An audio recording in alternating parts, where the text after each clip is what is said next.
Confirmer ces déclarations? Non, j'ai quitté mon domicile avant 9h. Avant 9h. Avant 9h. Et quel était votre point de ralliement?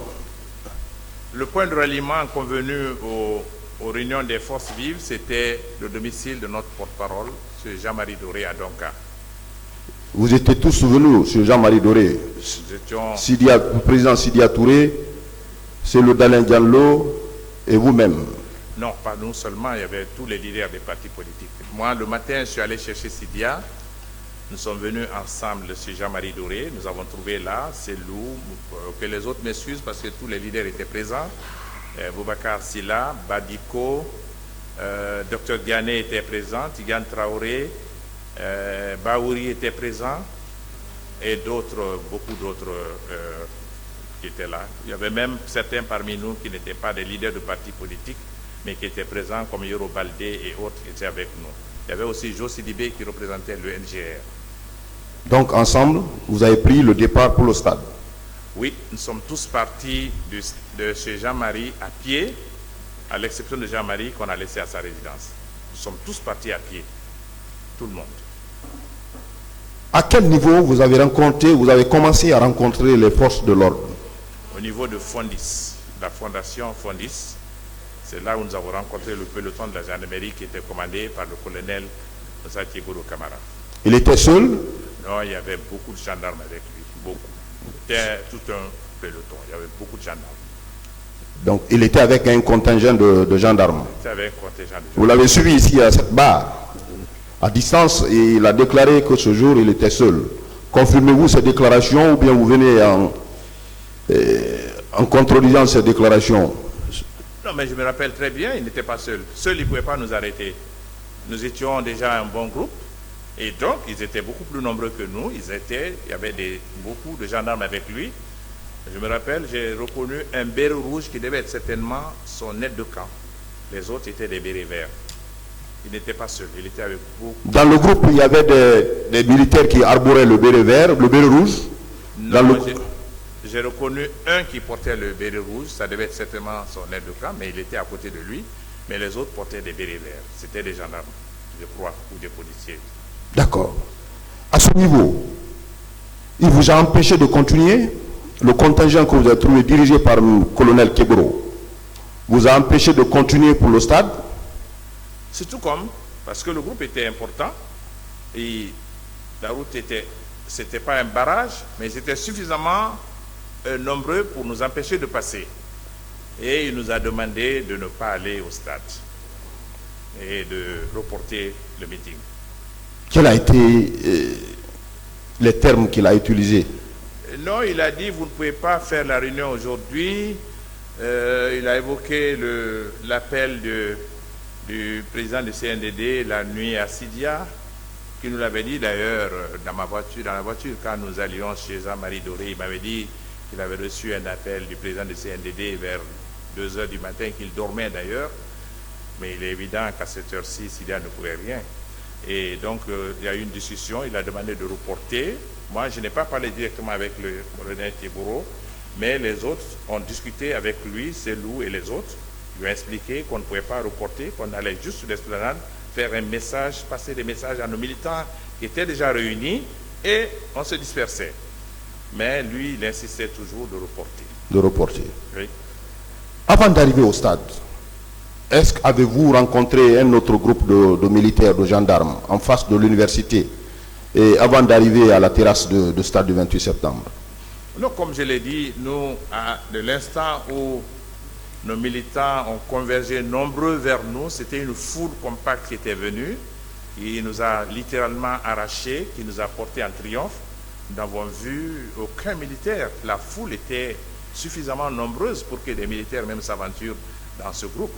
Donc je n'ai pas vu de militaires jusqu'à l'arrivée des militaires à l'intérieur du stade. Le stade.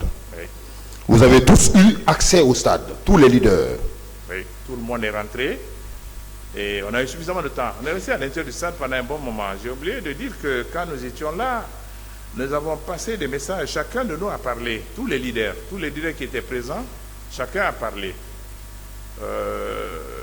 Tous ont passé un court message. C'était le même. Nous étions opposés à la candidature du CNDD, du gouvernement, Nous voulions la restauration de la démocratie dans notre pays. C'était tout.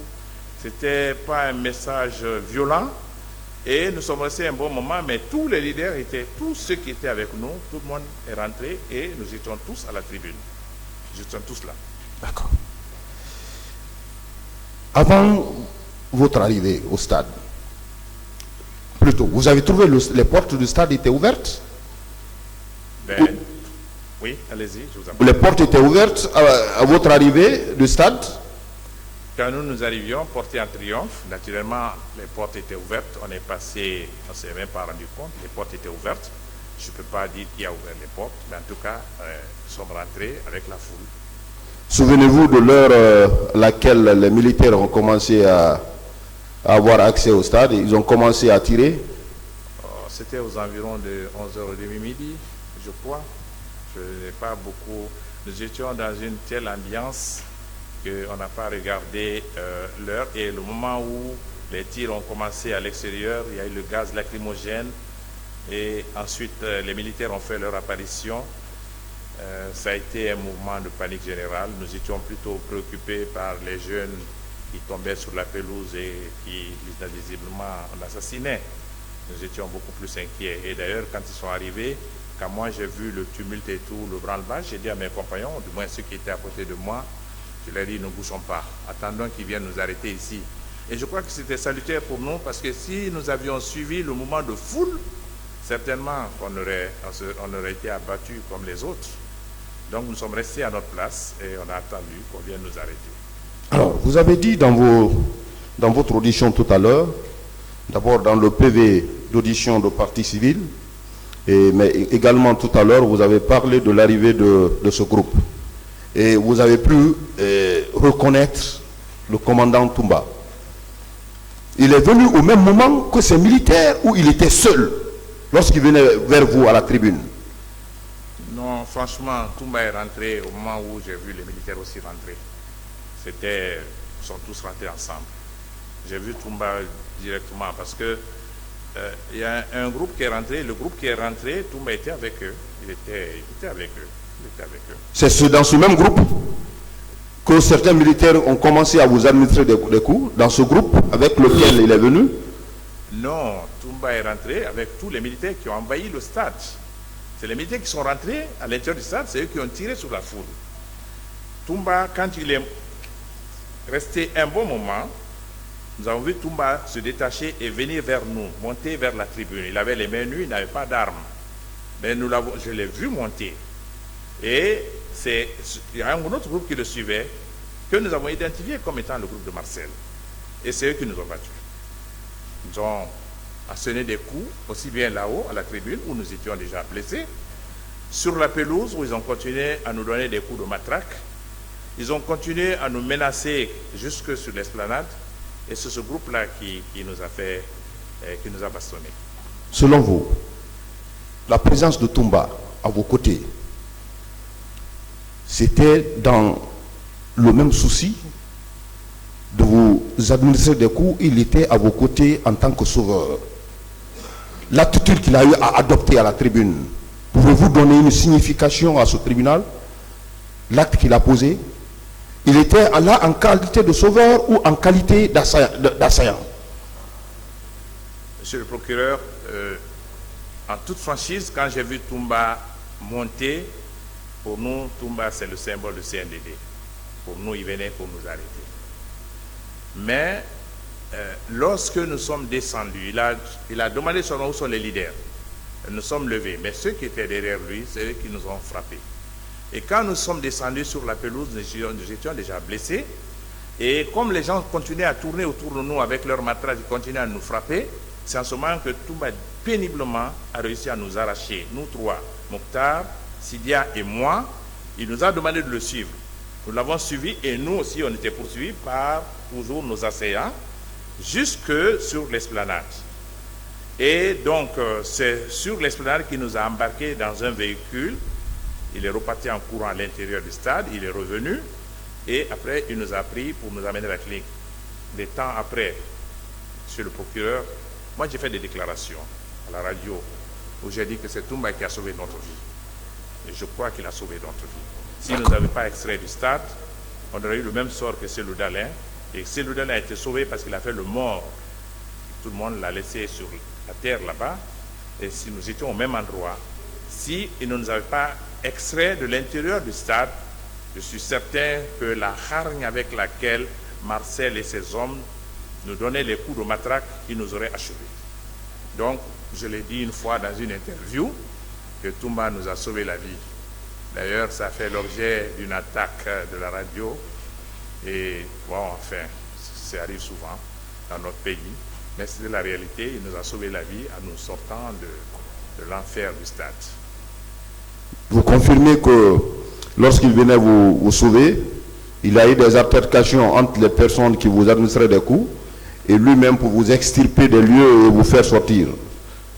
Vous confirmez cela? À l'intérieur du stade, il a essayé de nous protéger.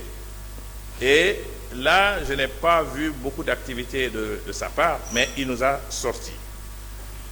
Là où je l'ai vu vraiment avoir des altercations avec nos assaillants, c'est à la clinique Ambroise Paré, où il a eu un vrai tiraillement avec Marcel.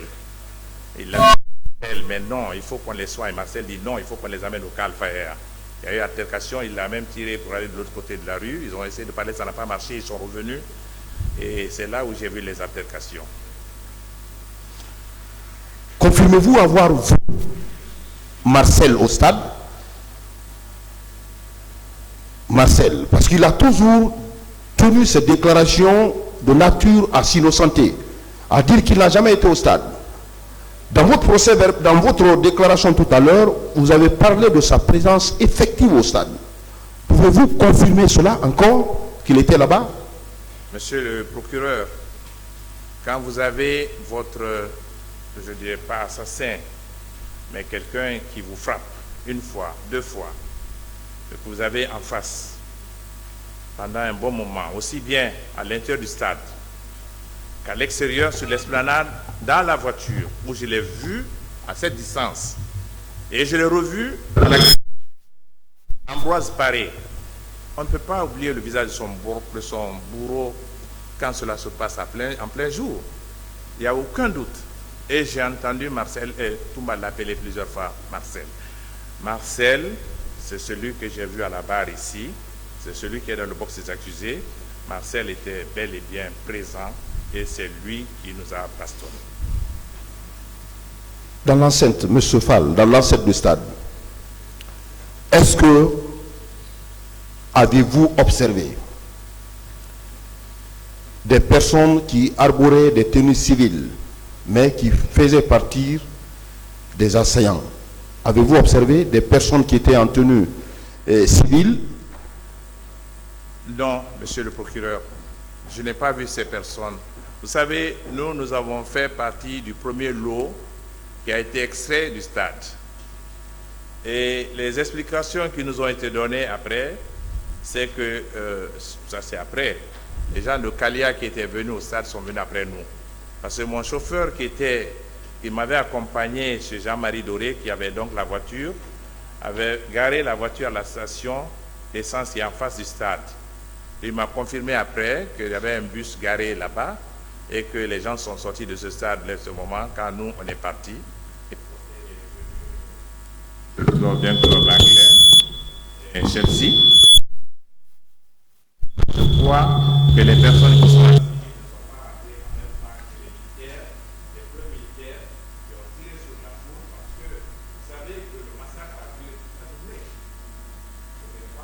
seulement où nous étions.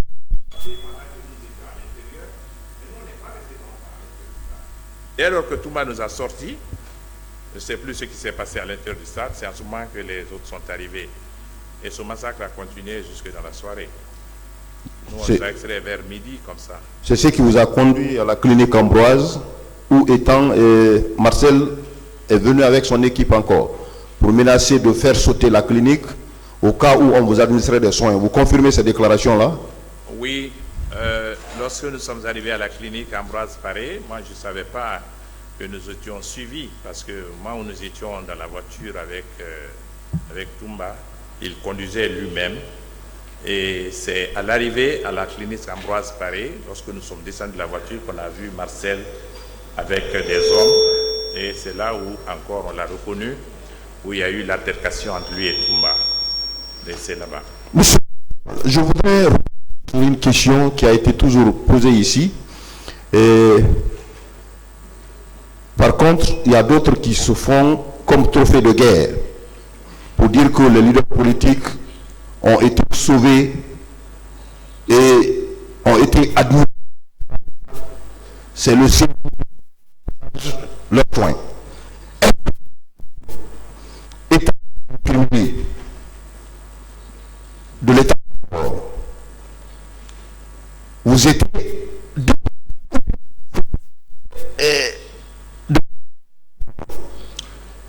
à l'état-major de la gendarmerie, nous étions détenus. Nous étions détenus aussi à la clinique Pasteur jusqu'à notre libération. D'ailleurs, c'est le terme qu'on a utilisé à minuit quand la délégation du Premier ministre est venue pour nous dire qu'on est autorisé à quitter et qu'on pouvait rejoindre le domicile. Donc, et il y avait aussi des gendarmes qui nous gardaient. D'ailleurs, un jour, quand 2 ou 3 ans, quelques années après, j'étais devenu ministre des Affaires étrangères du gouvernement de M. Alpha Condé. Il y a un gendarme qui est venu un jour au ministère des Affaires étrangères que j'ai reçu, qui m'a dit « Ah, c'est nous qui vous gardions à la clinique. » J'ai dit « Ah, vous étiez vous étiez le gardien et nous étions vos geôliers. » Il dit « Non.